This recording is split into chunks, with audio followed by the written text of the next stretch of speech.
নমস্কার, জি 24 ঘন্টা আপনাদের স্বাগত। আমি শিলাদিত্য শুরু করছি হ্যালো কলকাতা। আর হ্যালো কলকাতায় আজ যেদিকে আমরা এই মুহূর্তে নজর রাখবো, বুধবার ভোর রাতে কেঁপে উঠেছে রাজধানী। ন্যাশনাল সেন্টার ফর সিসমোলজি তরফে জানানো হয়েছে ভূমিকম্পের উৎসস্থল ছিল উত্তরাখণ্ডের নেপাল সীমান্তের পৃথারাগড়। রিক্টার স্কেলে এই কম্পনের তীব্রতা ছিল 6.3। ভূপৃষ্ঠের প্রায় 10 কিলোমিটার গভীরে ছিল এই কম্পনের উৎসস্থল। নেপালের ওই ভূমিকম্পেরই প্রভাব পড়েছে দিল্লি সহ উত্তর ভারতের বিভিন্ন অংশে। আর এই সমস্ত কিছু নিয়ে আমরা কথা বলবো। আমাদের সঙ্গে এই মুহূর্তে রয়েছেন সুজিত দাশগুপ্ত, প্রাক্তন deputy director general geological survey of India. Sujit বাবু, আপনাকে স্বাগত আমাদের এই আলোচনায়। আমরা সুজিত বাবু আপনার সঙ্গে কথা বলবো, কিন্তু তার আগে আমরা যেদিকে নজর রাখবো, দিল্লির কথা আপনাদের সামনে তুলে ধরলাম, কিন্তু এরই সঙ্গে যে প্রসঙ্গটা উঠে আসছে, দিল্লি তো বটেই, তারই সঙ্গে কিন্তু কলকাতা এবং বাংলার বিভিন্ন প্রান্তের যদি দিকে আমরা নজর রাখি, ঠিক কি অবস্থায় রয়েছে সেই চিত্রটা এই মুহূর্তে আপনাদের কাছে আমরা তুলে ধরবো। অর্থাৎ এখনো পর্যন্ত যা যা তথ্য উঠে আসছে সেদিকে যদি আমরা নজর দিই, অর্থাৎ বিপদ কোথায় বাড়ছে সেদিকেই যদি আমরা নজর দেওয়ার চেষ্টা করি, এবং মূলত কোন কোন জায়গায় নজর, অর্থাৎ কেন ভূমিকম্প প্রবণ কলকাতা, মাটির 4.5 কিলোমিটার নিচ দিয়ে একটি চ্যুতি রয়েছে এবং কতটা ভূমিকম্পের স্তর রয়েছে সেই জায়গাতেই প্রশ্ন। চ্যুতির নাম ময়মনসিংহ কলকাতা হিঞ্জ বা ইয়োসিন হিঞ্জ, এবং কেন এই নামটাই বা দেয়া হলো এবং তারই সঙ্গে এর প্রভাব কোথায় দাঁড়িয়ে, মাটির নিচ দিয়ে ঠিক কি যাচ্ছে, বিপদ বাড়াচ্ছে কি মাটির নিচে থাকা পলিস্তর, এই সমস্ত কিছু কিন্তু তথ্য এখনো পর্যন্ত উঠে আসছে এবং এই নিয়ে কথা বলবো। এই হিঞ্জেরই বা মূল কারণ কি, সমস্ত কিছু নিয়ে কথা বলবো। সুজিত বাবু, আপনার কাছে আসবো। সুজিত বাবু, এক তো দিল্লিতে যার আমরা দেখেছি রিক্টার স্কেলের মাত্রা এবং তীব্রতা, বারবার আমরা দেখছি ভূমিকম্পের জায়গা, ঠিক এই জায়গায় মূলত কারণটা কি এবং কলকাতায় বা আদৌ কি সেফ? এবং ভূমিকম্প তো হিমালয়ে হবেই, সেটা তো যেহেতু প্লেট টেকটনিক্সই সেটা বলে, এবং ভূমিকম্প সেই জন্যেই হিমালয়তে হবেই সেটা। আর নেপালে আমরা দেখেছি যে 2015-তে একটা বড় ভূমিকম্প হয়েছে। তাছাড়া নেপালে প্রায়ই ভূমিকম্প হয় পরপর বিভিন্ন জায়গাতে, এবং গতকাল রাত্রেও নেপালে যে ভূমিকম্প হয়েছে মাত্রা অনেক কম, যদিও 6.3 বলা হচ্ছে আমাদের ন্যাশনাল সেসমোলজিক্যাল সেন্টার থেকে, কোনো স্কেল না ইউজ করে। তো ইউজুয়ালি আমেরিকার ইউএসজিএস থেকে এটা 5.6, মানে 5.6টা খুব একটা এমন কিছু বড় নয়, কিন্তু যেহেতু বিল্ডিং বা জিনিসপত্র যেগুলো ঠিক মতো না থাকলে ন্যাচারালি 5.6 বা 5.5 ম্যাগনিটিউডেও নানা রকমের বিপর্যয় ঘটতে পারে। সুজিত বাবু, সেক্ষেত্রে আমার প্রশ্ন হচ্ছে, কলকাতাকে নিয়ে এই জায়গায় ভূমিকম্প প্রসঙ্গে কতটা চিন্তার জায়গা রয়েছে? কলকাতা নিয়ে হিমালয়তে যেরকম ভূমিকম্প হতে পারে বা যেরকম হয়, সেই ম্যাগনিটিউডের, অর্থাৎ 7-এর ওপরে বা 7-এর কাছাকাছি, 7 ইন ম্যাগনিটিউড আর্থকোয়েক বা 8 ম্যাগনিটিউড আর্থকোয়েক আমরা কলকাতায় জিওলজিক্যালি ইজ নট এক্সপেক্টেড। আমরা সেটা কলকাতাতে করতে পারি, মানে তার কোনো প্রমাণ আমাদের হাতে নেই বা সেরকম হওয়ার সম্ভাবনা একদমই নেই বলতে পারি। কিন্তু 6 ম্যাগনিটিউড বা তার আশেপাশের ভূমিকম্প কলকাতাতে হতেই পারে, এবং তার জন্যে আগেও আমরা দেখেছি কলকাতাতে বিভিন্ন জায়গাতে যে পুরনো বছর ভূমিকম্প যেগুলো হয়েছে। একটু আপনি আমাদের সঙ্গে থাকুন। আপনি ঠিক যে কথাটা বলছিলেন, অর্থাৎ শেষ কয়েক বছরের ভূমিকম্পের জায়গা আমরা যদি দেখি, শেষ 9 বছরে মূলত ঠিক কিরকম ভূমিকম্পের তীব্রতা ছিল সেদিকে যদি আমরা একটুখানি নজর রাখি, তাহলে কিন্তু পরিষ্কার হয়ে যাবে মূলত যে যে চিত্র উঠে এসেছে এবং যার ফলে কলকাতা তথা রাজ্যের বিভিন্ন প্রান্ত কেঁপে উঠেছিল। ভূমিকম্পের কেন্দ্রস্থল এবং কম্পনের তীব্রতা, 2013 সালে শান্তিপুরে আমরা দেখেছিলাম 4.5 রিক্টার স্কেলে কম্পনের তীব্রতা ছিল, এবং 2013 সালে কুলতলিতে আমরা দেখেছিলাম 4.1 রিক্টার স্কেলের তীব্রতা ছিল, এবং 2020 সালে বাঁকুড়ায় একই রকমভাবে 4.1 রিক্টার স্কেলের কম্পনের তীব্রতা ছিল, এবং 2020তেই বেলডাঙ্গায় 3.8 অর্থাৎ গত যে আমরা দেখালাম, অর্থাৎ গত 9 বছরে 4টি ভূমিকম্প এবং তার তীব্রতা মূলত ঠিক কিরকম ছিল আপনাদের সামনে তুলে ধরছি। 2013 সালে শান্তিপুরে 4.5 রিক্টার স্কেলে তীব্রতা ছিল, 2013-তে কুলতলিতে 4.1 রিক্টার স্কেলে তীব্রতা ছিল, 2020-তে বাঁকুড়ায় 4.1 ছিল এবং 2020-তে বেলডাঙ্গায় ছিল 3.8। এরপর আরো একটু পেছনের দিকে যদি আমরা যাই, অর্থাৎ 9 বছরের ছবি তুলে ধরলাম, আরো একটু পেছনের দিকে অর্থাৎ গত 122 বছরে কলকাতার চিত্রটা ঠিক কিরকম ছিল সেদিকে যদি আমরা নজর দিই, মোট 25টি ভূমিকম্প হয়েছিল কলকাতায় গত 122 বছরে। রিক্টার স্কেলে তার তীব্রতা মূলত ঠিক কী ছিল এবং মূলত কি হয়েছিল তা আপনাদের সামনে তুলে ধরছি আমরা। রিক্টার স্কেলে 5 অথবা তার বেশি মাত্রার ভূমিকম্প হয়েছিল 2টি। গত 122 বছরে যে 25টি ভূমিকম্পের কথা বলছি কলকাতায়, তার 5 অথবা তার বেশি মাত্রায় ভূমিকম্প ছিল 2টি। রিক্টার স্কেলে 4 থেকে 5 মাত্রার ভূমিকম্প হয়েছিল 19টি। আবারও বলছি, রিক্টার স্কেলে 4 থেকে 5 মাত্রার ভূমিকম্প হয়েছিল 19টি এবং রিক্টার স্কেলে 3 থেকে 4 মাত্রার ভূমিকম্প হয়েছিল 4টি। এই মুহূর্তে আমাদের সঙ্গে আমাদের আরো এক অতিথি আমাদের এই আলোচনায় অংশগ্রহণ করেছেন। সঙ্গে রয়েছেন এই মুহূর্তে শঙ্করনাথ, খড়গপুর আইআইটির অধ্যাপক। শঙ্করবাবু, আপনাকেও স্বাগত এই আলোচনায়। শঙ্করবাবু, এই যে তথ্য, এই যে নথি উঠে আসছে, সেই জায়গায় আমার প্রশ্ন থাকবে, কলকাতা তথা বাংলা এই মুহূর্তে ভূমিকম্প নিয়ে কতটা চিন্তার জায়গা রয়েছে?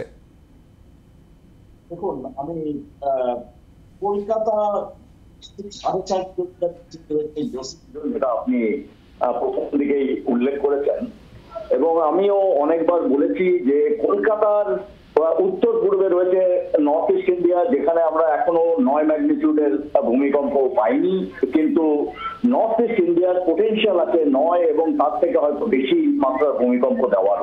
সেটা হার্ডলি 600 থেকে 700 কিলোমিটার দূরেই। আর নর্থ সেন্ট্রাল মানে কলকাতার নর্থ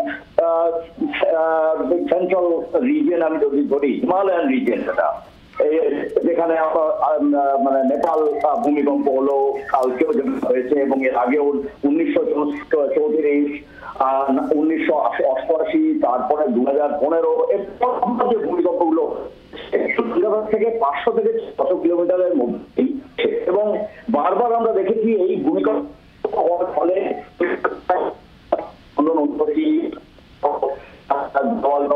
করেছে, কোথাও অন্যান্য আরো কিছু এভিডেন্স আমরা পাচ্ছি। আচ্ছা, কলকাতা হচ্ছে বেঙ্গল বেসিনের মধ্যে, রাইট? বেঙ্গল বেসিনটা একটা টেকটনিক প্রভিন্স। আমাদের পুরো ভারতবর্ষে 11টা টেকটনিক জোন আছে। তা বেঙ্গল বেসিন একটা জোন যেখানে আমরা 6.8 থেকে 7-এর মধ্যে 7-এর 8 মাত্রা তীব্র আকারের ভূমিকম্প আশা করতে পারি। এটা বলি ম্যাক্সিমাম ম্যাগনিটিউড, যেটা এখানকার পোটেনশিয়াল। ইয়োসিন হিন জোন এবং যমুনা ফল্টের ইন্টারসেকশনে 1885 সালে একটা ভূমিকম্প হয়েছিল, যেটার মাত্রা ছিল 6.7 এবং তাতে বাংলাদেশ ভীষণভাবে বিধ্বস্ত হয়েছিল। কলকাতা ছিল তার ব্ল্যাক জোনে,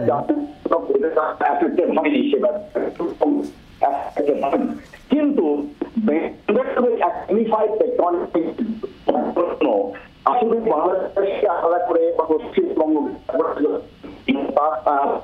আলাদা করে টেকটনিক মানচিত্র যদি দেখার চেষ্টা করি, সেটা বোধহয় ঠিক হবে। শঙ্করবাবু একটু আমাদের সঙ্গে থাকুন। শঙ্করবাবু, ঠিক এই তথ্যগুলো নিয়ে আবারও আপনার সঙ্গে কথা বলবো। আমাদের সঙ্গে আরো একজন অতিথি আলোচনায় অংশগ্রহণ করেছেন, যাদবপুর বিশ্ববিদ্যালয়ের অধ্যাপক সুগত হাজরা। সুগত বাবু, আপনাকেও স্বাগত আমাদের আলোচনায়। সুগত বাবু, আপনার কাছে আসবো, কিন্তু কলকাতার কথা যেহেতু আসছে এই মুহূর্তে, কলকাতার কোন কোন জায়গাগুলো মূলত এই মুহূর্তে ভূমিকম্প প্রবণ বা চিন্তার জায়গা রয়েছে সেদিকে যদি আমরা একটুখানি নজর দিই, অর্থাৎ কলকাতার কোন কোন অঞ্চল কতটা ভূমিকম্প প্রবণ সেদিকে যদি আমরা একটুখানি নজর দিই, সেক্ষেত্রে আমরা দেখতে পাচ্ছি যেটা রাজারহাট মারাত্মক বিপজ্জনক, নিউ টাউন রাজারহাট এবং রাজারহাট মারাত্মক বিপজ্জনক জায়গা, নিউ টাউন মারাত্মক বিপজ্জনক, সল্টলেক মারাত্মক বিপজ্জনক। অর্থাৎ পরপর যে চিত্রগুলো আমরা তুলে ধরেছি, আলিপুর, কালীঘাট, দমদম এবং রাজডাঙ্গা মূলত মাঝারি থেকে মারাত্মক এবং তারই সঙ্গে যথেষ্ট বিপজ্জনক।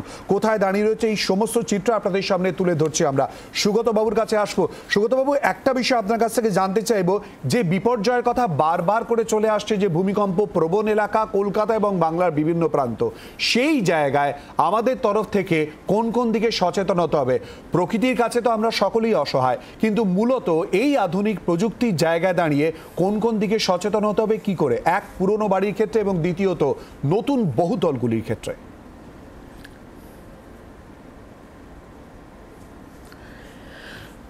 প্রথমত কলকাতার যে ভূমিকম্প প্রবণ জায়গা বলে যেগুলো বলছেন, এগুলো ছাড়াও যে সমস্ত জায়গায় বর্তমানে অবনমন হচ্ছে, অর্থাৎ সাবসিডেন্স হচ্ছে, যেগুলো ডিফারেন্সিয়াল রেডার ইন্টারফেরোমেট্রি থেকে বোঝা যাচ্ছে, সেই জায়গাগুলো যেহেতু সবকটার নিচেই প্রায় 6-7 কিলোমিটারের সেডিমেন্টারি থিকনেস রয়েছে, আশেপাশের বিহার নেপাল বর্ডার বা শিলং বর্ডারের কাছে বা বাংলাদেশে যদি বড় মাপের ভূমিকম্প হয়, 7 থেকে 8 ম্যাগনিটিউডের ভূমিকম্প হয়, তাহলে কলকাতার এই জায়গাগুলি যেগুলোতে অবনমন হচ্ছে, সেই জায়গাগুলি বেশি বিপজ্জনকভাবে চিহ্নিত থাকবে। কিন্তু তার উপরে যেটা থাকে যে এটা আমাদের প্রস্তুতির জায়গা, যে আমরা এই জায়গাগুলোকে কিভাবে মনিটর করছি, এক, আর আমরা বিপজ্জনক বাড়ির হাত থেকে মানুষদের বাঁচাতে পারছি কিনা। কেননা ভূমিকম্পে তো মানুষ মারা যাচ্ছে না, কাঠমান্ডুতেও মারা যায়নি, তারা মারা গেছে বাড়ি ভেঙে। আজকে 4জন শিশু, 2জন মানুষ, 8,000 লোক 2015 সালে যারা মারা গেছেন, তারা সবাই বাড়ি বা ভুল ধরনের কনস্ট্রাকশন ভেঙেই মারা গেছেন। তাহলে আমাদের সাইসমিক শক রেজিস্ট্যান্স কনস্ট্রাকশনস করতে হবে এবং পুরনো অঞ্চলগুলিকে রেট্রোফিটিং করতে হবে।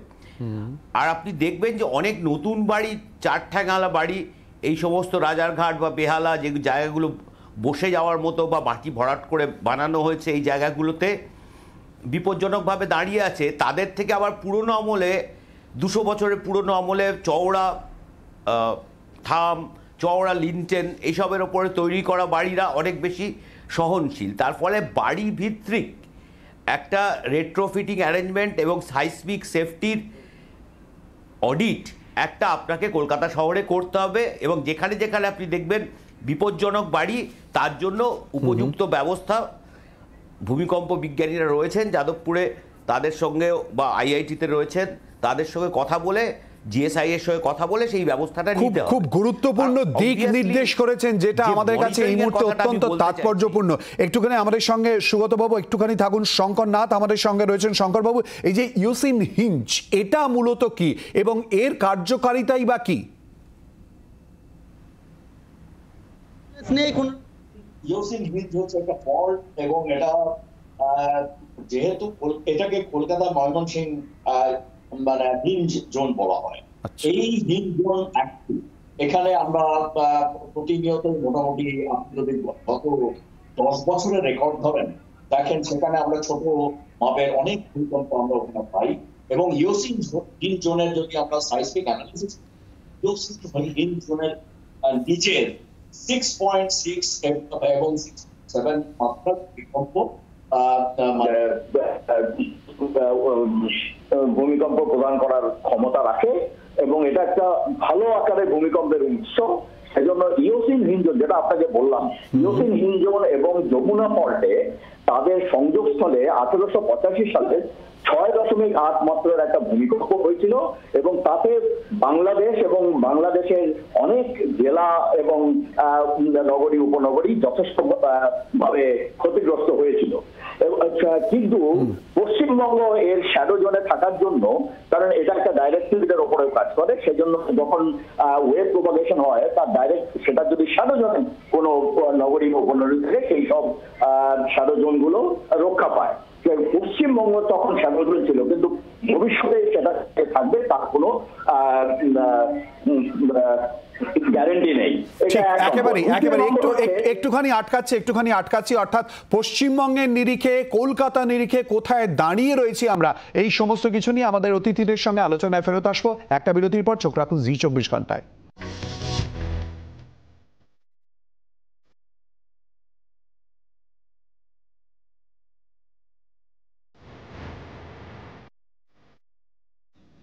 বিরতির পর আবার আপনাদের স্বাগত। আমরা একটুখানি পেছনের দিকে যদি যাই, 285 বছর আগে 1737 বা ভয়ানক 37-এর যদি দিকে আমরা নজর দিই, ভূমিকম্পে কলকাতার চিত্রটা সেই দিন সেই সময় ঠিক কি পরিস্থিতি তৈরি হয়েছিল।